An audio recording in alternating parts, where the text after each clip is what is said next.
I'm here. Sorry about the long intro, folks. This is Jim the Keys Bartender coming to you from the Florida Keys. How are you today? Sorry about noise interruptions or anything like that or long. I had I didn't have my mic plugged in, and I started the show. So I started the music and all that stuff. And I'm experienced with this. It kind of makes it more appropriate for the topic because the title of the show is called Beginners. I like beginners. I like the thing. Whenever you hear beginners, it denotes kind of naivety, inexperience, someone who's not adept or skilled. There's a lot of apparently negative things assigned to beginners unintentionally, let's say. Beginners slopes, beginner classes and all that stuff. People always get kind of shy about, saying things are not. People don't like being, especially adults, don't like not being an expert at anything. They come in with an empty or clean slate and come in. But actually, I see it a different way. When it comes to restaurants, a lot of times, depending on, especially these small family restaurants, they love having people who have no experience. Beginners, servers, beginner bartenders, not necessarily cooks, but I mean, some of these cases in a different time it probably would be.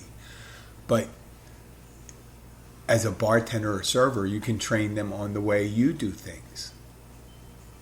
And that makes it more suited to fitting into your establishment. There's nothing worse than having someone, sometimes it feels like someone super experienced say, this is the way I've been doing it. I'm not going to change it. I'm not going to be any different than I did things prior. I'm going to have all the experience. And the way you do things, I think, are wrong. A lot of times when you kind of do it in a synchronistic, is that a word? Synchronistic fashion, people look more adept and experienced in how they do things when they're working together. They know what they're doing. I've seen people do things together the wrong way and did it well. They did it well. So if someone came in to be a bartender, I said, first of all, think about your drinks. Think about all the drinks that they're going to tell you exactly what it's going to be. A regular drink is this amount of alcohol with this amount of mix in this kind of glass with this amount of ice and this kind of garnish. And then go from there. And that's just bartending. And then you're just adding, through experience, other things. And I'm still learning things to this day. I still learn things to this day. I get requests for drinks I've never heard of. I said, just tell me what's in it. What's the main drink? What's the main alcohol? What's the mix? How is it served? Is it a cocktail? Is it a martini? Is it frozen? Does it get any weird garnish on it that we have or may have or not have? Things like that. But being a beginner, to get off the whole restaurant thing, and I am ready to move off that right now, is an act of bravery. To be able to begin something. And everyone has to begin something. As babies, we're beginners at life. Right? Learn how to eat, poop on our own, pee on our own, feed ourselves, dress ourselves, go to school, read, write, learn the words for all the things, how to construct.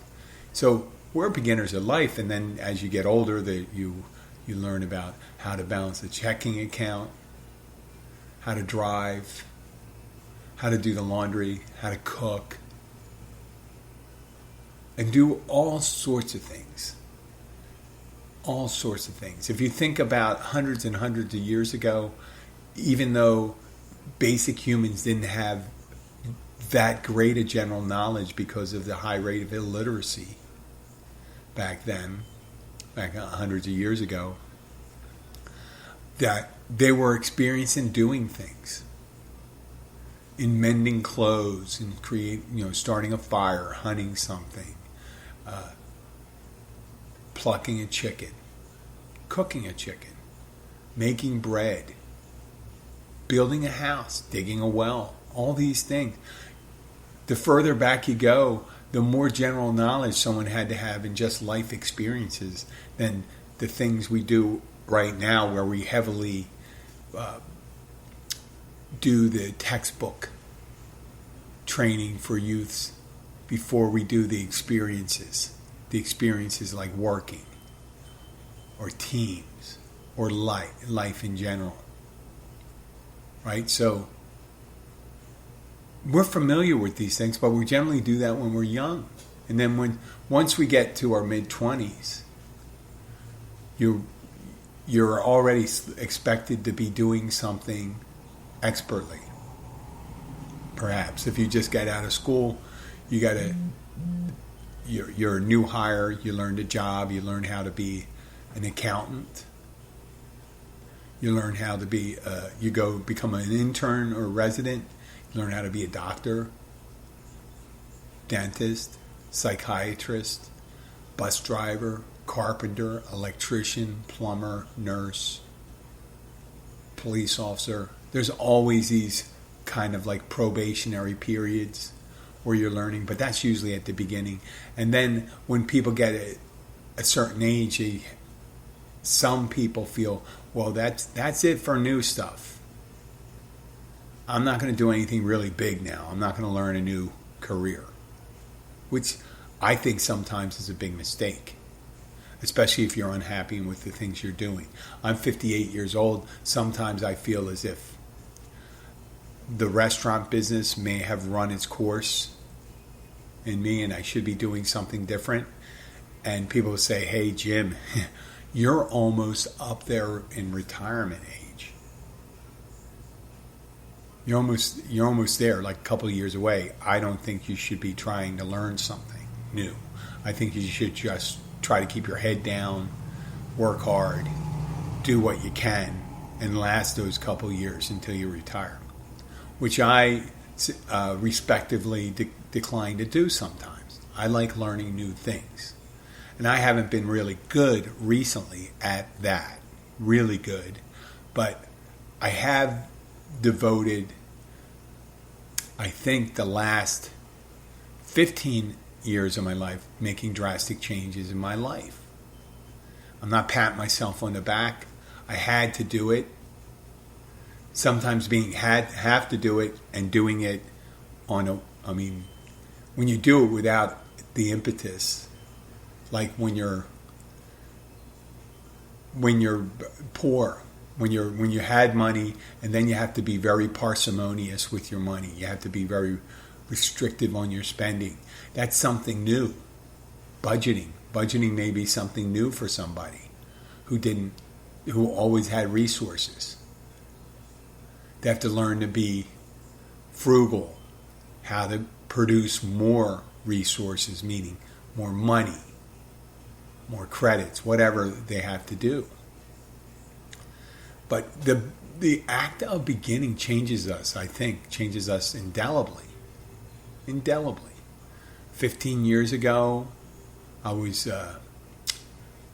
to one of my meetings, my 12-step meeting, the AA meeting this morning. I'm not going to talk exactly what we were talking about, but I reflected upon what I shared, how I walked in to the meeting.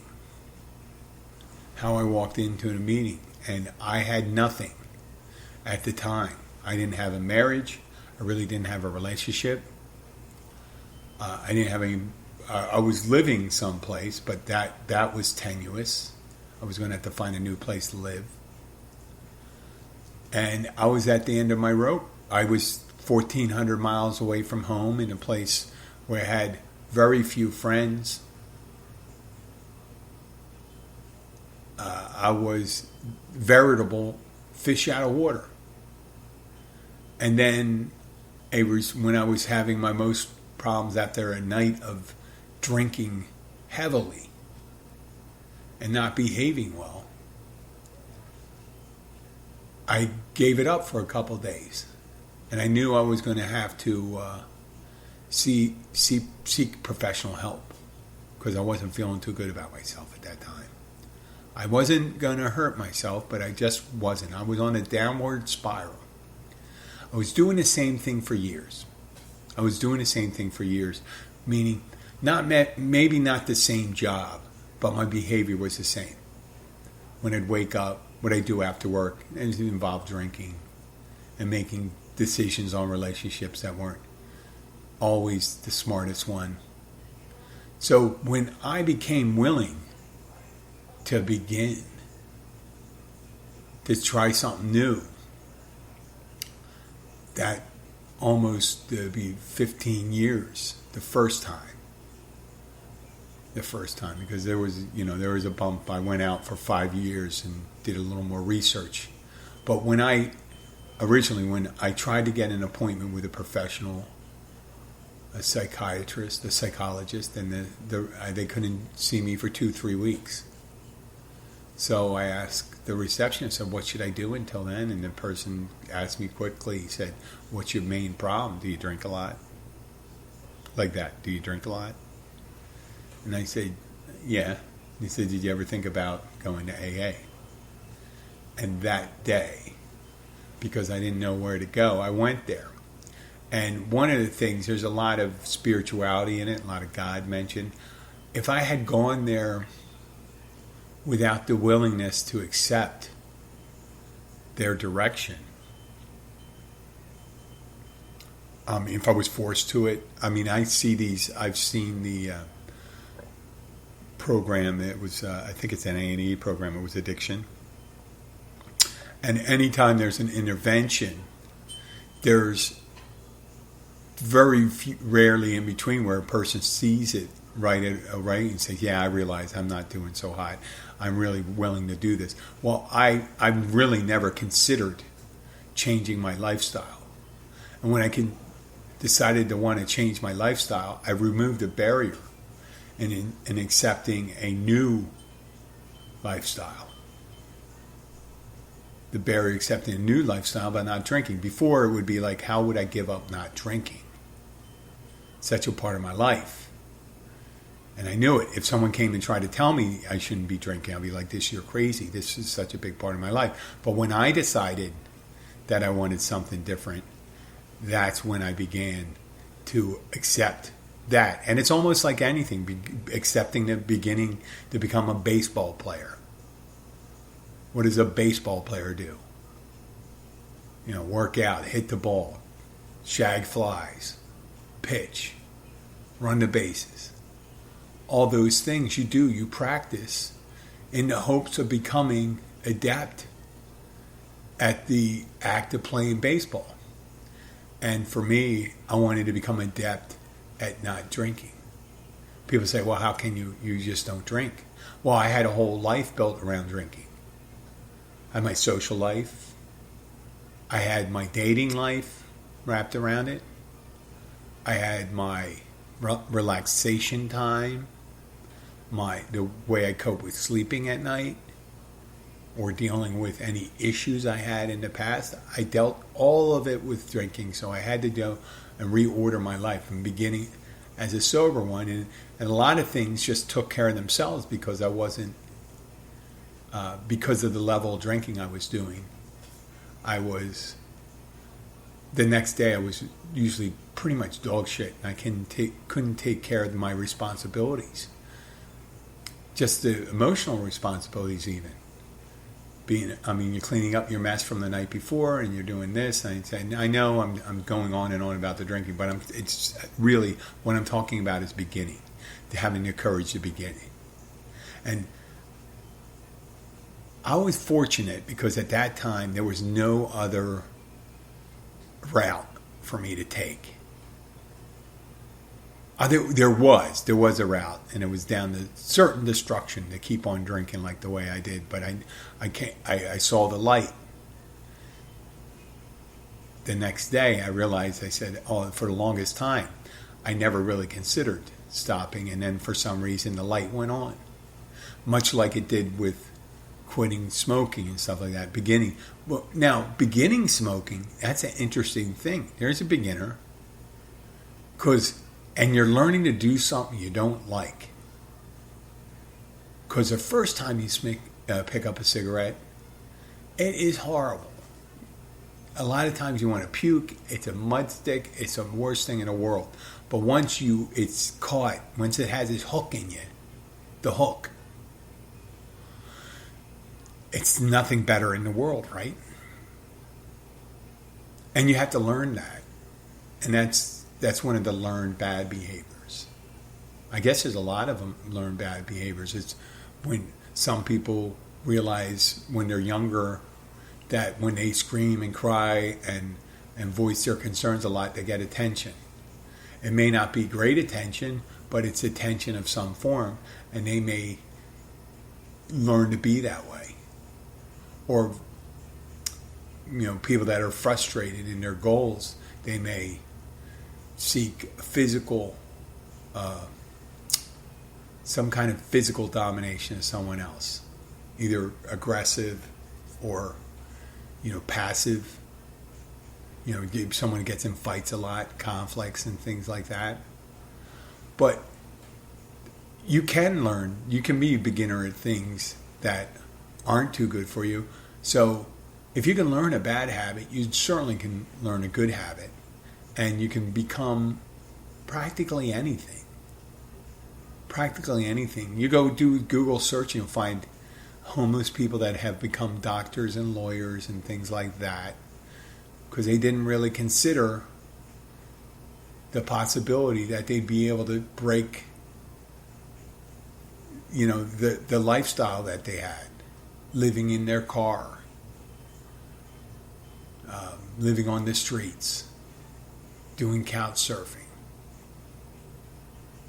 It becomes endemic of a lifestyle that makes it very hard to choose things that are more cumbersome, like going to school, paying for your tuition, paying for your books, start doing your homework, doing all these things. We are spending time becoming adept at things we're not experienced in. Marriages. When people get married the first time, they've never been married the first time, never been married before. That is incredible. Before you're married, if you may, obviously most people that before they get married, they're deeply in love. There's a physical attraction. There's emotional attraction. Sometimes there's a spiritual one. And you learn things. Now that's a scary beginner. It's like if you became a doctor and you realize you don't like blood. You're a surgeon or emergency room doctor and you don't like blood. That would be tough. That would be really tough. And there's all sorts of people that made hard decisions to become something they thought they wanted to be. There was the actor, he's an Asian American actor. He was in The Hangover and a TV show Community. He was a physician. He was a physician before he was an actor and a comedian. And obviously, because he acts a lot now, he must. I haven't seen any interviews and things like that. I'm imagining that he enjoys being an actor much more than he enjoys being a doctor. And he wouldn't have gone there. It was probably just as courageous of him to become a doctor or become an actor as it was to become a doctor or to become a poet. Think about that. There's a podcast, a show called Moth Radio Hour. And all it is an open mic night held around the world. And people tell stories without notes. It's very important. They don't want you to have notes when you do it. They could be rehearsed, but there can be no notes, no reading off a note. And people do these If you ever want to see beginners in action, the moth is really interested in that. You got people that walk up there that never did. They got to get something off their mind, so they want to tell a story. And the theme could be about sexual relations. It could be about crime. It could be about family relations, or whatever the theme that night. And someone will tell their story. We talk about homelessness and things like that. It's an act of courage to get up and talk to a bunch of strangers about something that's near and dear to your heart. Sometimes it's just people unloading. Sometimes it's people that fancy themselves good storytellers, and they are good storytellers. Surprising. But I think the greatest thing, once you start thinking about these things that people do for the first time, whether it be scuba diving down here, sailboat, fishing, driving a boat. A lot of people I know are getting pilot's license. A lot of females get involved in that. I've seen a lot of people change their careers. I've seen teachers leaving teaching, nurses leaving nursing, people that were in more white-collar jobs like corporate sales going into medicine. It takes a certain amount of bravery to be able to step out of that comfort zone and do things that you never did before. Our relative that came to visit has never been that far away, not too far, more than a couple 100 miles from his home in Poland. I don't know if he's been out of the country before. He may have been in Slovakia or something like that. Nearby, but he's never been off continent, and he's here today. We picked him up last night. He's sleeping because it's a long flight, and they were 3-hour delayed, so instead of being an 11-hour flight, it ended up being a 14-hour flight. Take a little wind out of your sail, but there's no better feeling of accomplishment than I remember doing something I'm not comfortable with, being outside that comfort zone. A lot of times you'll find people that are apprentices. Their father's a doctor, their mother's a doctor or whatever, and they go and do that, or a carpenter or electrician, and you walk around and do it. Well, I'm going to be an electrician too. Well, yeah, that's you're becoming a beginner there, but you're pretty much following in someone's footsteps. And there's nothing wrong with that. It's not always the best way. It's not your way. Not always. It very well could be. So in some ways, we look at it, you can look at beginning and beginner as an act of creation, where you're creating a new narrative for yourself.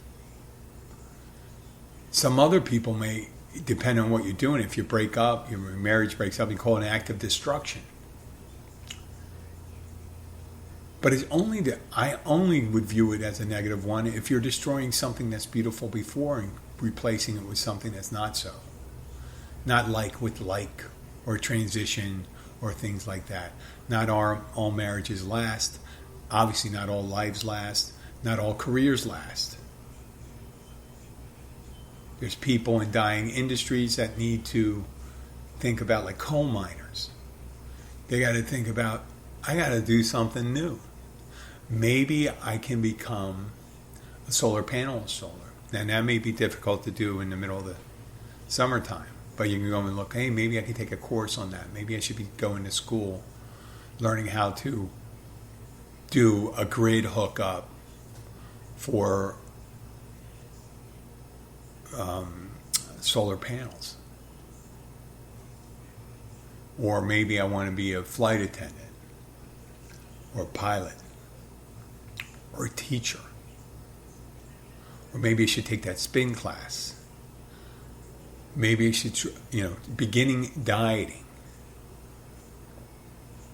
Not everything we begin to do we see to the finish.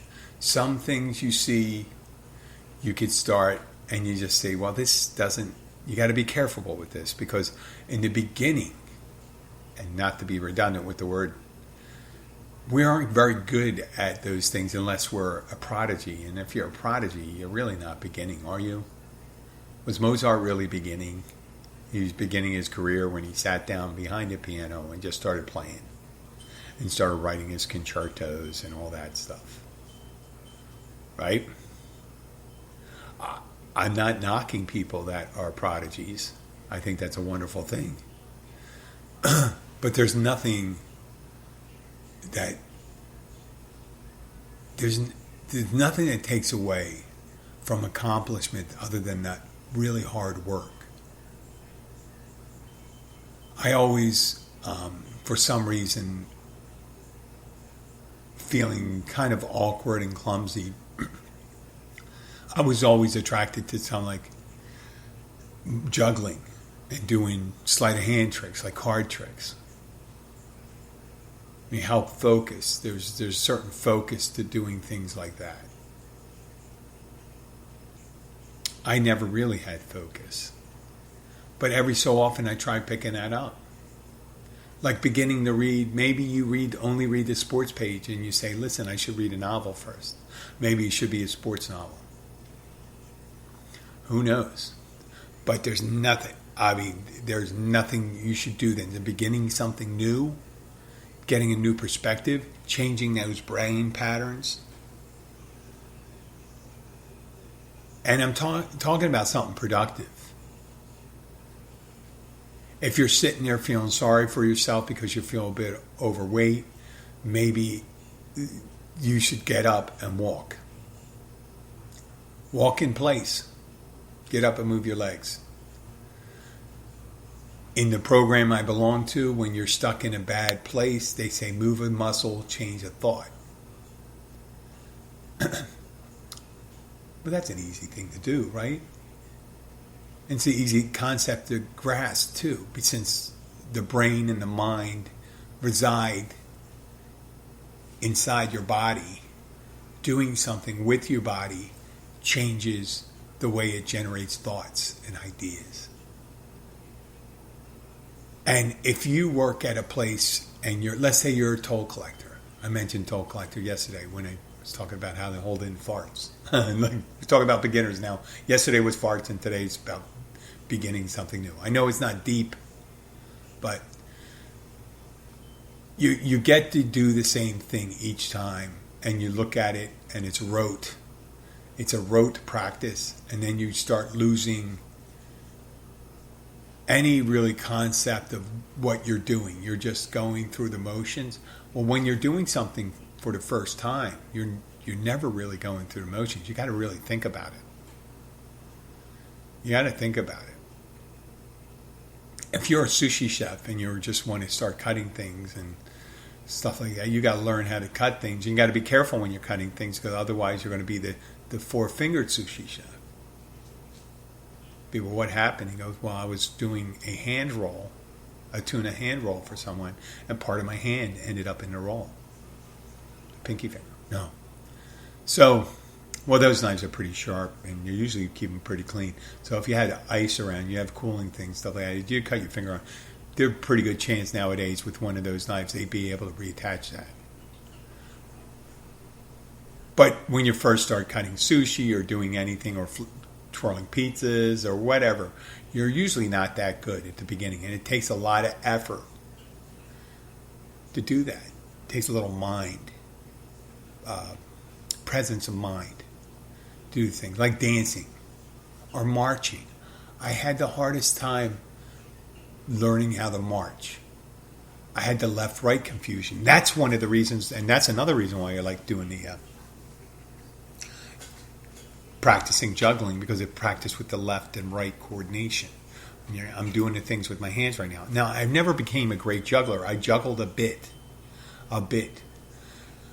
But after I started concentrating on that, I became more present of mind on how I walked and how I do things, how I go to left and right. I never knew that I was always trying to remember my right is this side, my left is this side. When I have to turn, when they say, right turn march, and and turn. I'd have to pivot and think about where the pivot was. Because I always wanted to go to the dominant hand of mine. Because everyone, right was dominant. Right? In everyone's mind. So my left, I behaved like my left was the right. I used to do things backwards all the time. All the time. To this day, I still do it. I don't think I'm ever going to become a good marcher. But I did become a good dancer because I started thinking about when I became a spin instructor. Because I had no appreciation for rhythm. When I say, I realized the concept of rhythm. I realized the bass line. I realized all those things, but I did not experience them. And what I did was, I would just go through the motions when I became a spin instructor and I go, well, this pick up there, and we do it there. I'm not really going along with the beat. And then I started listening to the rhythm. And once I got used to the rhythm, I really felt a sea change in myself. A huge change. Dancing became easier for me. I'm not saying I became a better dancer, but I did become more rhythmic in my dancing. It wasn't like one of those things you see all the time where people with the music and the moves they're not going together. What is it's like they're listening to guys listen to another song in his head. There was a scene from the movie Jerk, Steve Martin's early film, late 70s. And he's adopted by a black family. He doesn't realize that he's different. He doesn't realize that he had to be told that he was going to remain the color he was. He wasn't going to be black. And when the family would go on the porch, he was raised poor, and they'd start playing music, he was out of sync. He was clapping his hand and tapping his foot at different times, and eventually he started getting it. He was listening to some 1940s big band music on the radio at his family's house, and all of a sudden he started getting it. And it started, his foot and his fingers started clicking. It's nothing better. That feeling when you're started doing something and you just started getting it. And it must be just a huge change in your outlook. Because if you ever felt like you're less, then you realize that you're more. And you're more than what you thought you were. You're doing something you never thought you would do. If it was just as easy as learning how to tap your foot and snap your fingers in rhythm, or make a pancake, and flip it in a pan, right? Or be able to throw a knuckleball. Once you get good at something, it's its own reward. And you just realize your horizons expanded without even really doing anything except try, and doing something selfish actually. Beginning and doing something is a selfish act that actually is good to yourself and good for others when done the right way. I know I spent a lot of time on that one subject, but I did want to talk about it because it felt so right. Everything I did knew at the times when I was doing the wrong things, that really helped in my quality of life, and I hope it would help in yours. I'd like to thank everyone for listening. I'd like to thank whoever's in Fruitport, Michigan. Thank you for all the downloads. Yes, they're still asking for downloads and stuff like that, and I got a ton of downloads. Thank you very much. The more downloads we have, it's just the way it is. Like I said, the plays and the downloads don't necessarily, you don't tell all the time with the plays, but downloads are significant to showing listenership, and we are on target for 1 million listeners. I'd like to thank everyone for listening. I'd like to wish the listeners well, especially my friends up in Erie, Pennsylvania, Brian and Desiree, my friend up in Miami, Diana, and my buddy Charles, to my dad in Dover. All these people up north, I guess, getting over it. It's warming up there too. Thank you for giving the podcast a chance. Thank you for beginning to listen to a podcast. Have a great day, and I will be back.